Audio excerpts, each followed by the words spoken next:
Hello guys, welcome to my channel incredible scholars. अपने इस video में मैं आपके साथ डिस्कस करूंगा production possibility curve, a topic from micro economics of class 1। Production possibility curve क्या है, इसको समझने से पहले we must always remember what is an economic problem. The problem of choice, जिसको मैंने अपने पिछले वीडियोस में डिस्कस किया। ये कंसेप्ट आप तभी समझ सकते हो जब आपने पिछले वीडियोस को ध्यान से देखा है, उसको revise topic. Because problem of choice, this is the root of all the economic problems। और इसका रूट कॉज क्या है? इसका रूट कॉज है कि हमारे जो रिसोर्सेस होते हैं वो लिमिटेड होते हैं, उनको हम ऑल्टरनेटिवली यूज कर सकते हैं। और दूसरी चीज, जो ह्यूमन वांट्स होती हैं वो अनलिमिटेड होती हैं, यानी कि हम या कोई भी economy, not only individual but also the big economies, चाहे वो रिच इकोनॉमीज हो, डेवलप्ड इकोनॉमीज हो like that of the US, या डेवलपिंग इकोनॉमीज हो लाइक दैट ऑफ इंडिया, दोनों ही इकोनॉमीज के पास रिसोर्सेस लिमिटेड होते हैं, उनको ऑल्टरनेटिवली यूज किया जा सकता है और वो अपने इन रिसोर्सेस से अनलिमिटेड ह्यूमन वांट्स को, सभी ह्यूमन वांट्स को सेटिस्फाई नहीं कर सकते। यानी कि हर बार, every time they have to face a problem of choice, what to produce and how much, how to produce, whether to use the labor intensive method or capital intensive method, for whom to produce, ठीक है, यानी कि गरीबों के लिए ज्यादा production किया जाए, कंज्यूमर गुड्स का प्रोडक्शन ज्यादा किया जाए, ठीक है, या फिर लग्जरी गुड्स का प्रोडक्शन ज्यादा किया जाए for the riches. The basic concept of the production possibility curve comes from here itself, from this root problem, the problem of choice, जिसका मेजर कॉज हमारे जो भी रिसोर्सेस हैं वो लिमिटेड हैं, ऑल्टरनेटिवली यूज होंगे, और जो ह्यूमन वांट्स हैं वो अनलिमिटेड। तो with the given resources and the given technology, हमारे गिवन रिसोर्सेस और गिवन टेक्नोलॉजी से हम जो है वो एक लिमिटेड अमाउंट ऑफ गुड्स का ही प्रोडक्शन कर सकते हैं। हम एक लिमिटेड अमाउंट ऑफ गुड्स का ही प्रोडक्शन कर सकते हैं। अब यानी कि इकोनॉमी को एक डिसाइड करना पड़ेगा कि भाई वो किन गुड्स का ज्यादा प्रोडक्शन करें, किसका कम करें, यानी कि basically how they would allocate the resources for the production of different goods. For the simplicity of the concept, we here assume that with the given resources only two goods can be produced। हम ये मानकर चलते हैं कि economy के अंदर केवल और केवल दो गुड्स का हम प्रोडक्शन कर सकते हैं, ठीक है। Suppose we have the land resource, और हम ये मानकर चलेंगे कि हमारा जो भी गिवन लैंड है उस लैंड पर हम या तो व्हीट का प्रोडक्शन कर सकते हैं या उस पर राइस का production.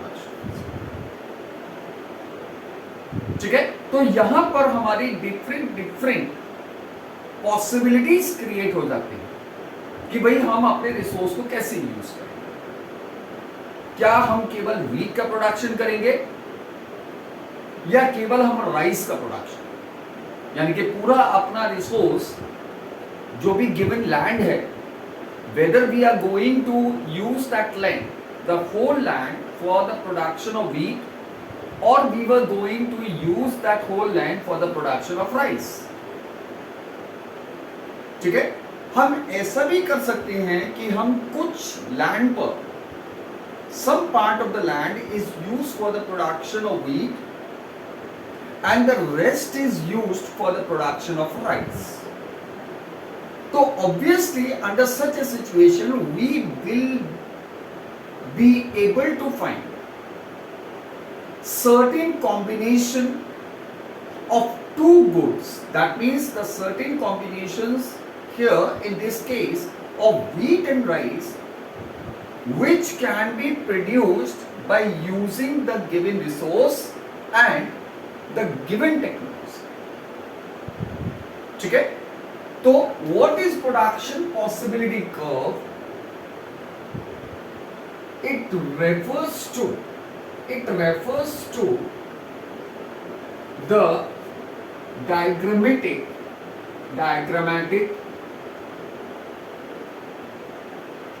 representation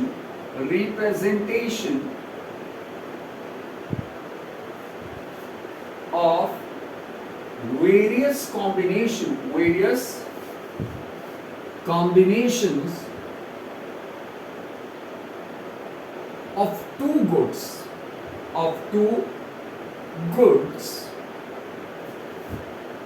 that can be produced by using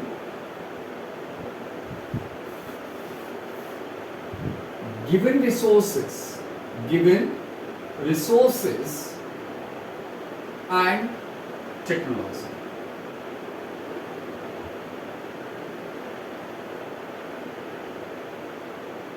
ठीक है, जो भी हमारी गिवन रिसोर्सेस हैं और जो भी हमारी टेक्नोलॉजी है उसको यूज करते हुए हम जो different combination of two goods जो हम प्रोड्यूस करेंगे उसको जब हम डायग्रामेटिकली प्रेजेंटेशन करते हैं तो that is what we call the production possibility curve.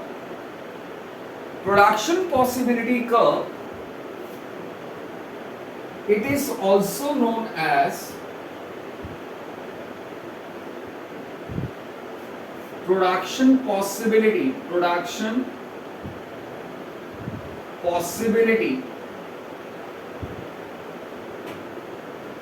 frontier,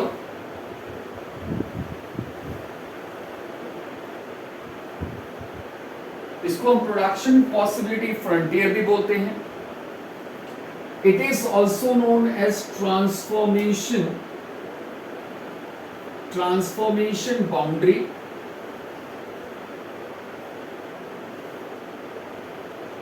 or transformation curve. Transformation curve. ठीक है, इसको हम प्रोडक्शन पॉसिबिलिटी फ्रंटियर, यानी कि ये जो कर्व होगा ये हमको मैक्सिमम आउटपुट देगा ऑफ टू गुड्स. ठीक है, bye using the given resources and the given technology. Transformation boundary या ट्रांसफॉर्मेशन कर्व क्यों कहेंगे इसको? क्योंकि ये जो हमारा कर्व होगा या ये जो हमारा प्रोडक्शन पॉसिबिलिटी कर्व है, जब हम एक गुड्स का प्रोडक्शन करेंगे तो अगर हम एक गुड का ज्यादा प्रोडक्शन करते हैं तो दूसरे गुड्स का प्रोडक्शन करने के लिए हमारा रिसोर्सेस कम यूज होगा, यानी कि उसका प्रोडक्शन कम, यानी कि we can increase the production of one commodity only when we reduce the production of other. ठीक है, तो let us first of all देखो, जब भी हम इकोनॉमिक्स पढ़ते हैं और कोई भी कंसेप्ट को समझते हैं तो उसमें हमको सबसे पहले एजम्पशन लेना होगा। सबसे पहले तो ये हमारा कंसेप्ट हो गया, डेफिनेशन हो गया, then we go for assumption. ठीक है, क्योंकि जो हमारे इकोनॉमिक लॉज होते हैं या जो हमारे इकोनॉमिक कंसेप्ट्स होते हैं, ठीक है, वो हमारे यूनिवर्सली ट्रुथ नहीं होते हैं, just like the scientific facts, scientific laws. ठीक है, तो चूंकि ये ह्यूमन बिहेवियर, आप जो इकोनॉमिक्स है that is based on the human behaviour, तो ultimately human behaviour could not be predicted. ठीक है, तो वहां पर हम हमेशा assumptions लेकर चलते हैं। तो what are the assumptions? assumptions, इसके जो assumptions है, पहली चीज, resources are given and optimally used। ठीक है, जो भी हमारे रिसोर्सेस हैं वो रिसोर्सेस हमारे क्या है, फिक्स्ड है, गिवन है। ठीक है, और ऑप्टिमली यानी कि आप जो है उसको मोस्ट एफिशिएंट मैनर में मैक्सिमम आउटपुट आप उसको ओपन कर। Secondly, technology is fixed, there is no change in technology during production। Production के टाइम पर हमारा टेक्नोलॉजी में किसी भी तरह का कोई भी चेंज नहीं होता। और तीसरा, only two goods can be produced, केवल और केवल दो ही गुड्स का हम प्रोडक्शन कर सकते हैं। तो पहली चीज हमारा प्रोडक्शन पॉसिबिलिटी कर्व, ये हमारा क्या है, ये हमारा डायग्रामेटिक रिप्रेजेंटेशन है, various combination of two goods जिसको हम प्रोड्यूस कर सकते हैं by using the given resources and technology. ये रिसोर्सेस हमारे क्या हैं, गिवन है, ऑप्टिमली यूज्ड हो सकते हैं। ठीक है, ऑप्टिमली हम उनको यूज कर रहे हैं और अल्टरनेटिवली वो यूज हो सकते हैं। इसको हम प्रोडक्शन पॉसिबिलिटी फ्रंटियर या ट्रांसफॉर्मेशन बाउंड्री या ट्रांसफॉर्मेशन कर्व भी बोलते हैं।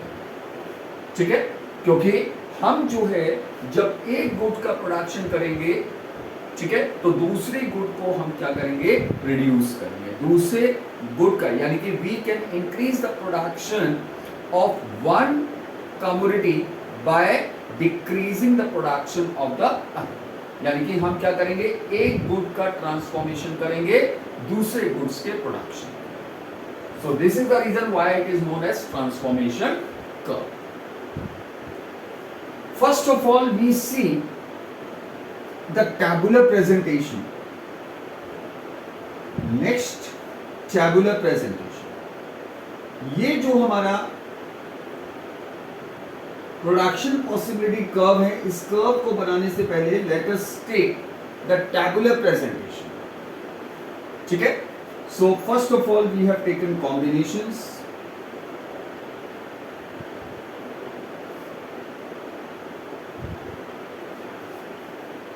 then since we are doing the production of wheat and rice, ठीक है, कॉम्बिनेशन ए, हमारे पास जो भी गिवन लैंड है उस लैंड को अगर हम पूरा का पूरा कल्टीवेशन ऑफ राइस के लिए यूज करते हैं, then we can use 100 quintals. हम ये मानकर चलते हैं कि हमारे पास जो भी रिसोर्स है हम उससे 100 क्विंटल राइस का प्रोडक्शन कर सकते हैं, लेकिन व्हीट का प्रोडक्शन हमारे पास 0. No production of wheat if we were using the entire land, ठीक है, for the production of rice. Combination B, अब हम ये डिसाइड करते हैं कि भाई कुछ लैंड, ठीक है, you can take it just like a story, कि भाई किसी गांव में सपोज करो 10 हेक्टेयर का लैंड था और वो पूरे लैंड पर राइस का प्रोडक्शन कर रहे थे, ठीक है, that means no wheat was produced. After some time, ठीक है, the villagers they had realised कि भाई व्हीट का प्राइस जो है वो धीरे धीरे इंक्रीज हो रहा है और राइस का प्राइस जो है वो उस तेजी से इंक्रीज नहीं हो रहा है जितना व्हीट का हो. तो दे डिसाइड कि भाई हम एक काम करते हैं कि हम अपना कुछ लैंड व्हीट के प्रोडक्शन के लिए यूज करते हैं. एंड दे हैड डिसाइडेड कि वही वो कुछ लैंड यानी कि 10 क्विंटल वो व्हीट का प्रोडक्शन करेंगे, ठीक है. अब जब वो 10 क्विंटल व्हीट का प्रोडक्शन करते हैं यानी कि यहां से आपका राइस का प्रोडक्शन क्या होगा, कम हो जाएगा, ठीक है, क्योंकि प्रोडक्शन ऑफ व्हीट आपके पास ऐसा क्यों होगा, क्योंकि रिसोर्सेस हमारा क्या है, फिक्स है. अगर हम व्हीट का प्रोडक्शन करते हैं तो राइस का प्रोडक्शन हमको कम करना. इट इज नॉट पॉसिबल कि हमारा राइस का प्रोडक्शन बिना अफेक्टेड हुए हम जो है वो व्हीट का भी प्रोडक्शन कर रहे हैं. It is not possible, otherwise वहां पर तो फिर हमारा कोई भी इकोनॉमिक प्रॉब्लम रहेगी ही. सी कॉम्बिनेशन, व्हीट का प्रोडक्शन हमारा 20 क्विंटल हम करते हैं. सपोज करो विलेजर्स को लगता है भाई ये तो बहुत प्रॉफिट हो रहा है, उन्होंने और प्रोडक्शन बढ़ा दिया. Now they were producing 20 quintal. Again the rice का जो प्रोडक्शन है it will be declining and reduce to 70 quintal. Combination D, they are producing और उन्होंने व्हीट का प्रोडक्शन बढ़ा दिया, इट बिकम्स टू 30 और राइस का प्रोडक्शन जो है वो आपका केवल 40 क्विंटल है. फर्दर नेक्स्ट जो पॉसिबिलिटी, उनको लगा कि भाई अब तो हमें राइस के प्रोडक्शन में इतना फायदा नहीं हो रहा है, हमको क्या करना चाहिए, पूरा व्हीट का ही प्रोडक्शन करना चाहिए. So they began to make the production of wheat only, and now they were able to grow or cultivate, ठीक है, और produce 40 quintal of wheat and no rice. You can see that the resources are getting shifted from the production of rice to production of wheat.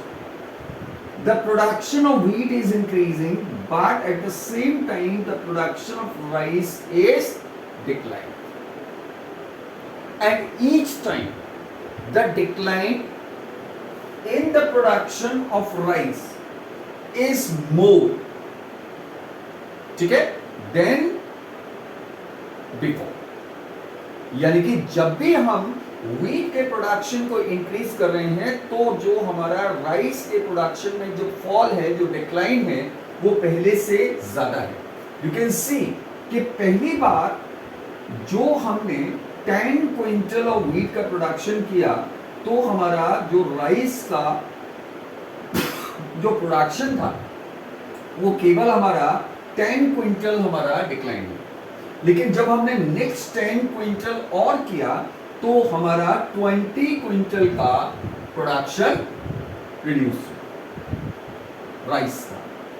और जब हमने और 10 quintal wheat के production को increase किया तो हमारा राइस का प्रोडक्शन जो है वो 30 क्विंटल रिड्यूस हुआ नेक्स्ट 10 क्विंटल. और जब हमने व्हीट के प्रोडक्शन को 40 क्विंटल यानी कि 10 क्विंटल और बढ़ा दिया तो हमारा राइस का जो प्रोडक्शन था वो 40 क्विंटल डिक्लाइन. ऐसा क्यों हुआ? क्योंकि एक चीज हमको ध्यान रखना है कि रिसोर्सेस हमारे इक्वली एफिशिएंट नहीं होते for the production of all goods. ठीक है, उनकी जो एफिशिएंसी होती है, once they are shifted from one use to another, उनकी एफिशिएंसी क्या होती है, डिक्लाइन हो जाती है। ठीक है, it is just like that कि भाई हमारा एक मैकेनिकल इंजीनियर है, ठीक है, एंड वी आस्क हिम, ठीक है, to do the work of a civil engineer. ठीक है, तो ऑब्वियसली वो जॉब करने के लिए, पैसा अर्न करने के लिए वो काम तो करेगा, लेकिन वो उस एफिशिएंसी से नहीं कर पाएगा जिस एफिशिएंसी से वो मैकेनिकल इंजीनियर का होगा। यानी कि when the resources are shifted from one use to another, they are not equally efficient. ये चीज भी हमको ध्यान रखनी है। They are not equally efficient for the production of all goods. ठीक है, तो this is what you can say the production possibility combinations. ये जो हमारा डिक्लाइन होता है, that is what you can say the opportunity cost. ये हमारी क्या होती है, अपॉर्चुनिटी कॉस्ट। ठीक है, opportunity cost is nothing but it refers to the sacrifice of one commodity, sacrifice of the production of the output of one commodity when some more commodity of some more quantity of another commodity is produced। यानी कि हमारा जितना भी production या output में decline होगा, fall होगा, ठीक है, ऑफ वन कमोडिटी, ठीक है, when some other commodity is produced more, तो ये हमारी क्या होती है, अपॉर्चुनिटी कॉस्ट। यानी कि हम कह सकते हैं the opportunity cost is going to increase when we are shifting land from the production of rice to production of meat. Let us now describe it or represent this by using a curve। तो ये हमारा क्या होगा, ये हमारा बन जाएगा transformation curve या production possibility curve. So let us suppose here we have taken wheat, here we have taken rice. ठीक है, O here 20, 40, 60, 80 and 100,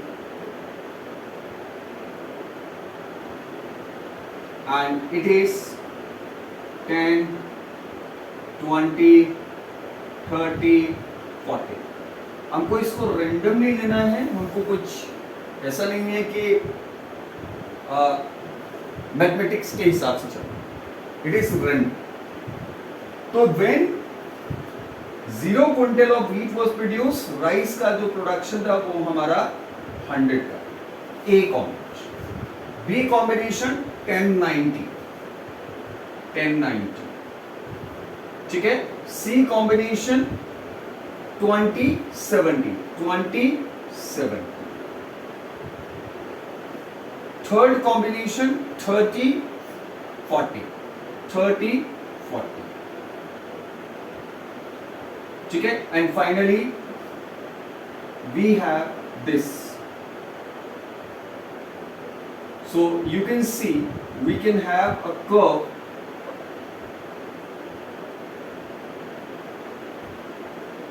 you can make a curve by joining all these different combinations. This is B, this is C, this is D, and this is E combination. ठीक है, so here you can see clearly this is 90, 10. This is one combination. This is 70, 20, another combination. This is 40, 30, another combination. ठीक है? तो when we had represented these production possibilities in the form of a diagram, the curve, that is what we call the production possibility curve. So you can see this production possibility curve is showing the various combination of two commodities which can be produced by using the given resources and given techniques. Now you can see two characteristic feature of this production possibility curve. ये जो हमारा production possibility curve है, इसके दो characteristic features आपको दिखाई दे। पहला characteristic feature क्या है? It is downward sloping. ये जो हमारा कर्व है, ये हमारा डाउनवर्ड स्लोपिंग है, यानी कि इसका एक नेगेटिव स्लोप है। ठीक है? Why? This is because the opportunity cost is increasing, या आप कह सकते हो the production of one commodity can be increased only by decreasing the production of another. ठीक है? So characteristic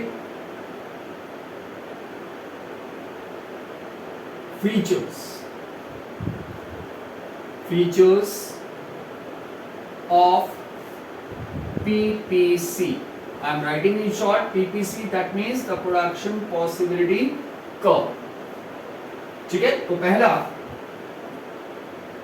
it is downward sloping.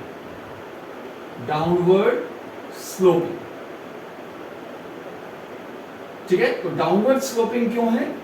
क्योंकि the production of one commodity can be increased only by decreasing the production of another commodity. So this is because production of one commodity can be increased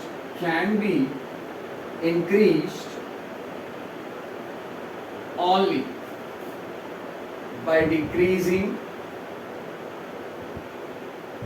the production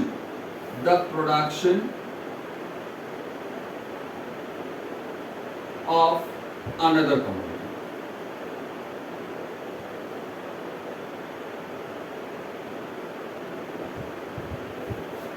ठीक है?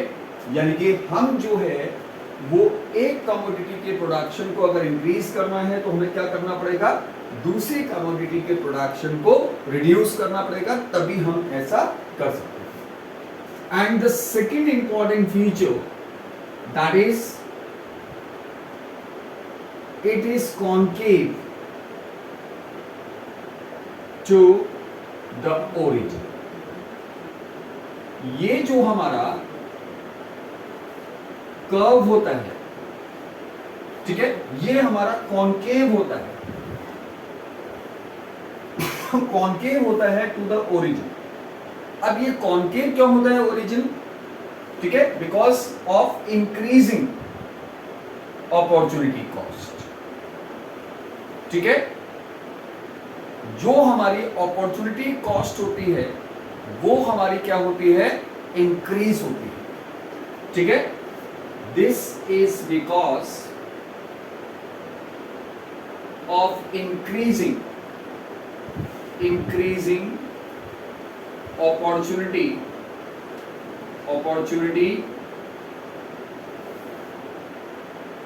Cost. This means in order to increase the production increase the production of wheat,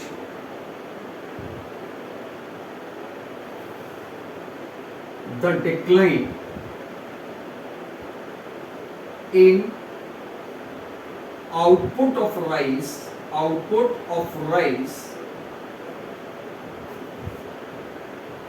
is more than the previous time, the previous possibility. यानी कि जो भी हमारी previous production possibility है, ठीक है, उससे ज्यादा हमारा सेक्रीफाइस जो है वो हमको करना होगा. That means the production of wheat can be increased only by having more decline in the production of rice than the previous. This is the reason कि हमारा जो प्रोडक्शन पॉसिबिलिटी कर्व होता है ये हमारा क्या रहता है, कॉन्केव. ठीक है. अब production possibility curve, this also help us to understand, ठीक है, the attainable and non attainable combinations of production. Attainable combination of production, that means वो सारे bundles, वो सारी production possibilities which lie within the limits of this curve as well as on the curve. यानी कि वो सारे combinations जो या तो हमारा कर्व के बाउंड्री पर होंगे या कर्व की बाउंड्री के अंदर होंगे, वो सब हमारे क्या होते हैं, अटेनेबल कॉम्बिनेशंस. ठीक है, या अटेनेबल बंडल्स ऑफ पावर. लेकिन वो बंडल्स जो हमारे अनअटेनेबल होंगे वो हमारे कर्व से बाहर. ठीक है. जैसे सपोज करो, if I take here a combination like combination F and another combination that I have taken, suppose G. ठीक है. Now all these bundles, ठीक है, all these combinations A, B, C, D, E and G, these are attainable bundles. क्यों? क्योंकि they are lying either on the transformation boundary or you can say on the PPC or inside the PPC. ठीक है. And those which are outside the PPC, यानी कि F जो हमारा combination है ये हमारा क्या होगा, नॉन अटेनेबल. ये हमारा नॉन अटेनेबल बंडल कॉम्बिनेशन. ठीक है. इसको हम अटेन नहीं कर सकते with the given resource and technology. ठीक है. अगर इकोनॉमी जो है वो फुलर यूटिलाइजेशन कर रही है, if the economy is running at its full efficiency, ठीक है, तो उस समय जो भी हमारे बंडल्स होंगे which lie on the transformation boundary,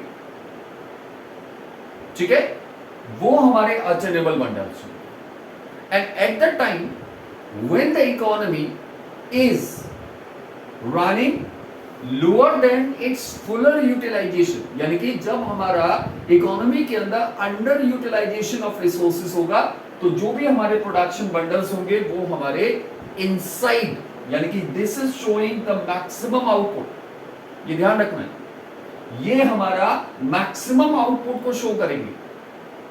ठीक है. This all those bundles which lie on the production possibility curve, यानी कि PPC, they will all represent the maximum output of the commodities. ठीक है.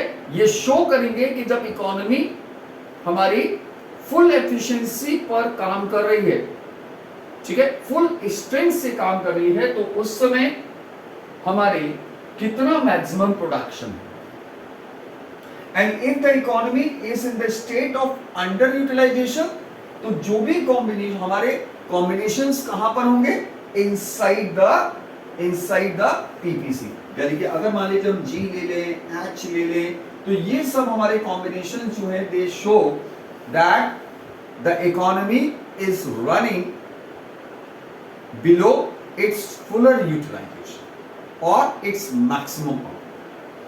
ये कॉम्बिनेशन हमारे पास अनअटेनेबल होगा। क्यों? क्योंकि इकोनॉमी के पास रिसोर्सेस नहीं है और उसके पास गिवन टेक्नोलॉजी नहीं है, उसके पास टेक्नोलॉजिकल इंप्रूवमेंट नहीं है कि वो इस कॉम्बिनेशन को अटेन कर पाए, अचीव कर पाए। ठीक है, so this way the production possibility curve, it not only shows the maximum output that the economy could have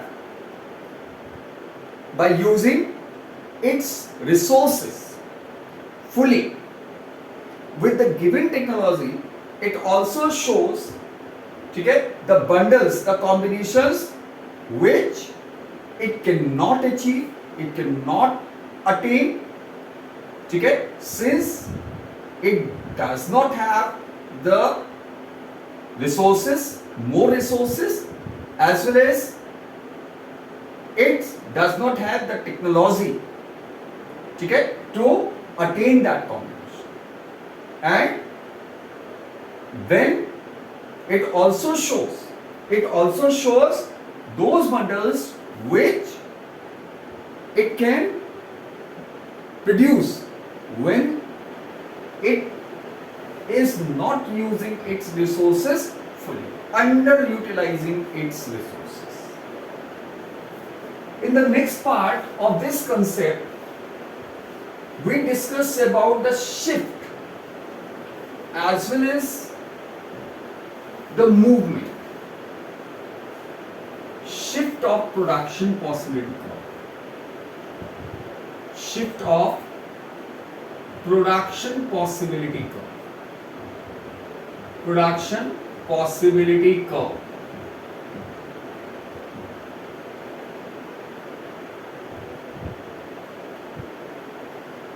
Production possibility curve shifts under two situations, under two conditions. दो condition में ये हमारी shift होती है। Number one, when resources are increased or decreased, जब हमारे resources जो हैं वो या तो हमारे इंक्रीज होंगे या रिसोर्सेज हमारे डिक्रीज होंगे। और दूसरा हमारा कंडीशन होती है when technology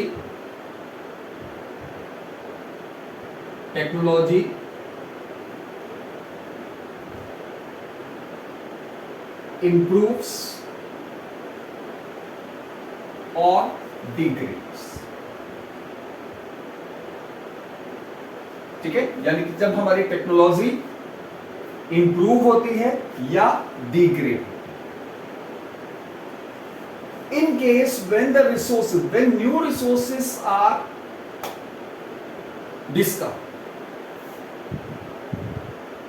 addition of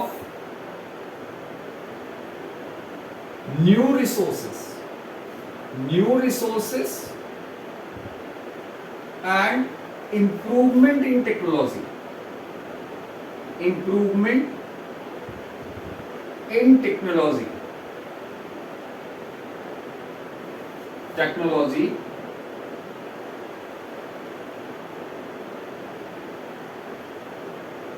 for production of both goods, production of both wheat and rice,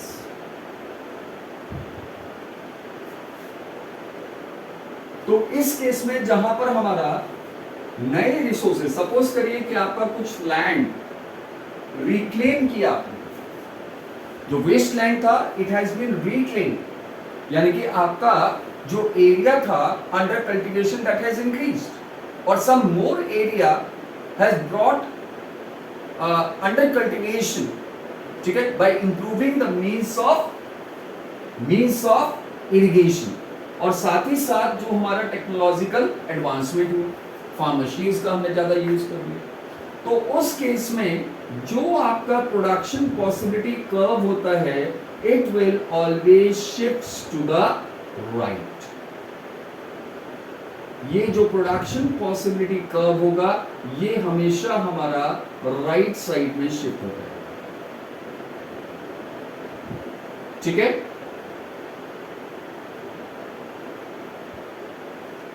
ठीक है, this is the right side shift of the production possibility, ठीक है।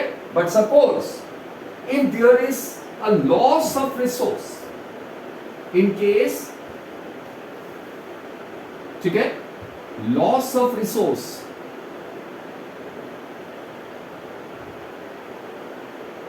ठीक है, लॉस ऑफ रिसोर्सेस, सपोज करिए आपका कुछ लैंड जो है वो डिग्रेड हो जाता है, बैरन हो जाता है, just because of excessive use of fertilisers and pesticides, loss of resource, ठीक है, और degradation in technology, degradation in technology, ठीक है। तो उस केस में आपका जो प्रोडक्शन पॉसिबिलिटी कर्व होगा,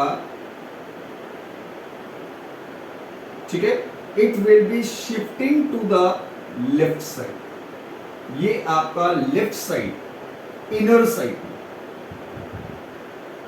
ठीक है, शिफ्ट हो जाए, wheat, rice, C and B, ठीक है। This is what you can say the shifting, या तो हमारी टेक्नोलॉजी का एडवांसमेंट होता है, ठीक है, या हमारे कुछ नए रिसोर्सेस का क्या होता है, एडिशन, या तो हमारे रिसोर्सेस इंक्रीज होंगे या हमारी टेक्नोलॉजिकल एडवांसमेंट। तो उस केस में हमारे पास क्या होता है, हमारा जो पीपीसी होगा वो हमारा या तो राइट साइड में शिफ्ट हो जाएगा या लेफ्ट साइड में शिफ्ट, ठीक है।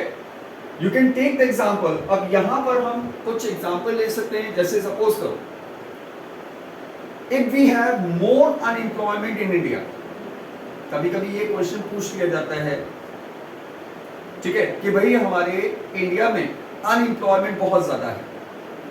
अब अगर हमारा अनएम्प्लॉयमेंट डिक्लाइन होता है, इफ द अनएम्प्लॉयमेंट डिक्लाइंस, ठीक है, तो क्या इससे हमारा प्रोडक्शन पॉसिबिलिटी पर कोई भी इंपैक्ट होगा, whether it will be shifting towards the right, no.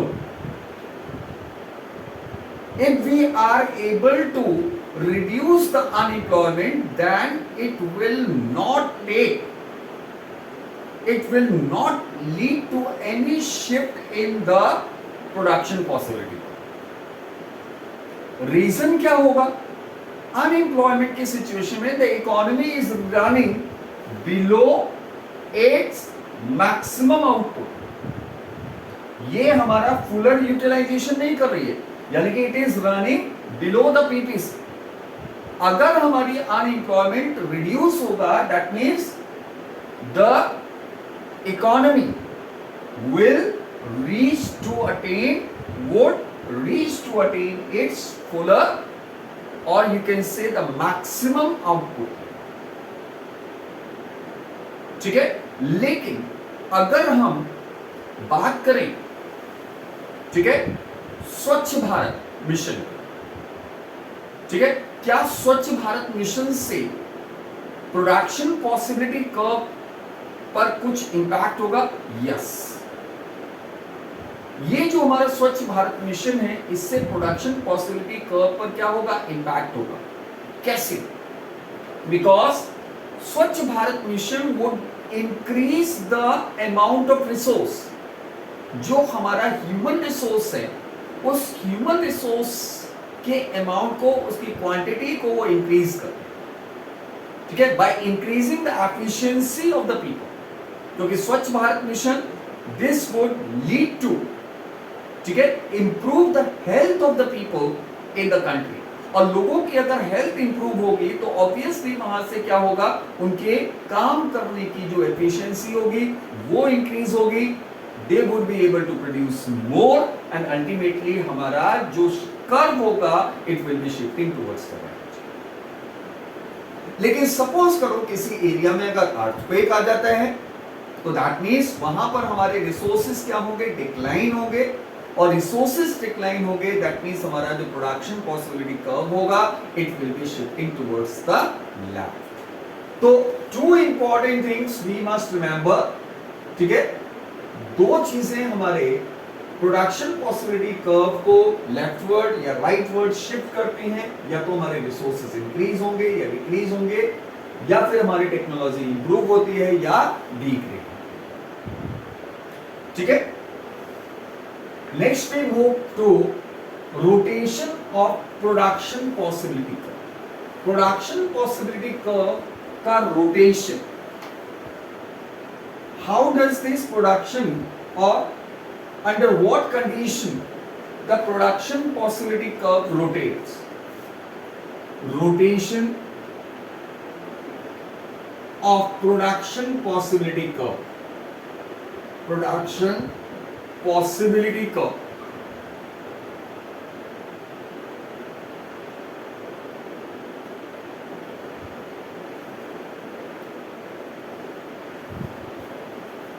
Production possibility curve का रोटेशन दो कंडीशन में होगा। Number one, when resources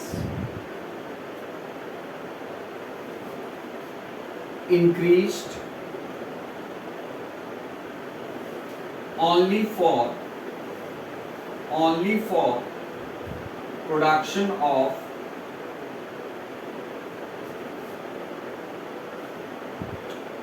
one commodity only,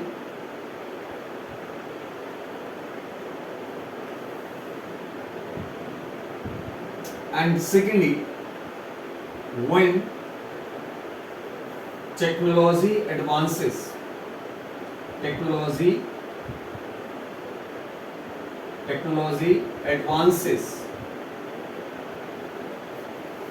for production of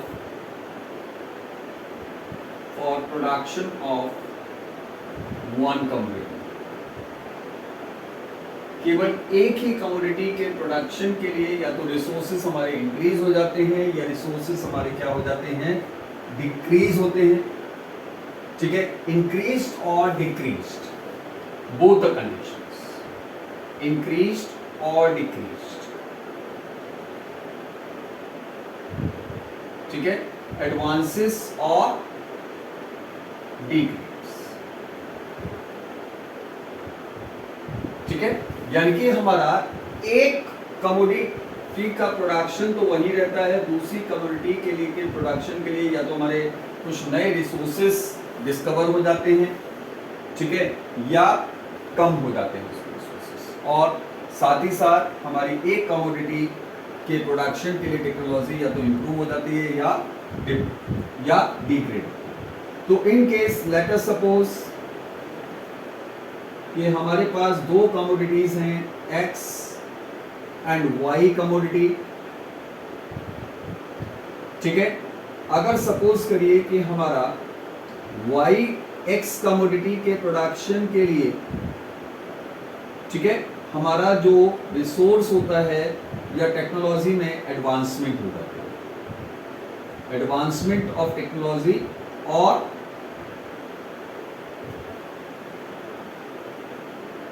improvement in technology,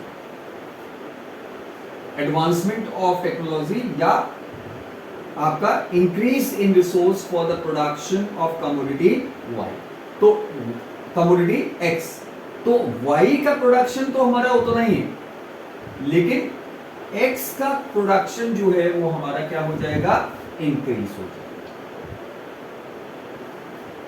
ठीक है, this is what the rotation, यानी कि आपका production of commodity Y is remained fixed at level A only, but the production of commodity X had increased, and therefore this curve has been shifted, not the shifted, it has been rotated for commodity X from point B to point C.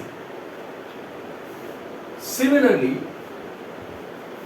ठीक है, you can say कि हमारा x commodity का के production के लिए जो हमारा रिसोर्स है या जो हमारा टेक्नोलॉजी है वो हमारी क्या हो जाती है, डिक्लाइन हो जाती है। ठीक है, और वाई की हमारी फिक्स रहती है। ठीक है, तो अगेन यहां पर भी हमारे लिए क्या रहेगा कि जो हमारा एक्स कमोडिटी का जो पीपीसी कर्व है वो रोटेट होकर पॉइंट सी पर है। क्यों? क्योंकि उसका प्रोडक्शन रिड्यूस हो। The same applies to commodity Y as well. ठीक है, यही चीज हमारी कमोडिटी वाई के लिए भी अप्लाई होती है। ठीक है,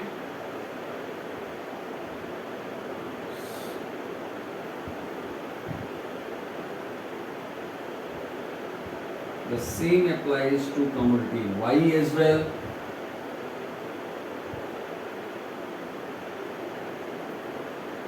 ठीक है, if the resources for the production of commodity Y are increased or the technology gets advanced, तो उस केस में आपका Y के लिए हमारा जो PPC कर्व होगा वो रोटेट करता है।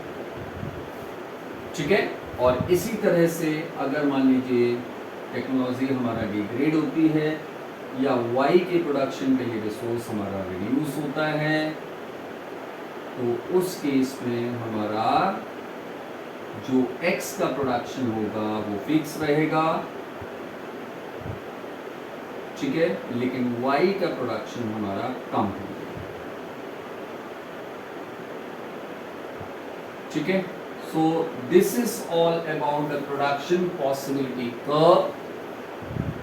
पूरा कंसेप्ट है, just go through it,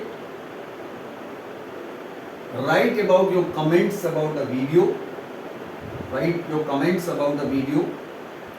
ठीक है, go through the whole concept, और इससे पहले के भी वीडियोस को जरूर देखें, तभी आप इस कंसेप्ट को बहुत अच्छे से समझ सकते हैं। ठीक है, subscribe the channel if you have still not subscribed. In the next video I will be proceeding with the chapter further. Till then, keep on learning. Thank you.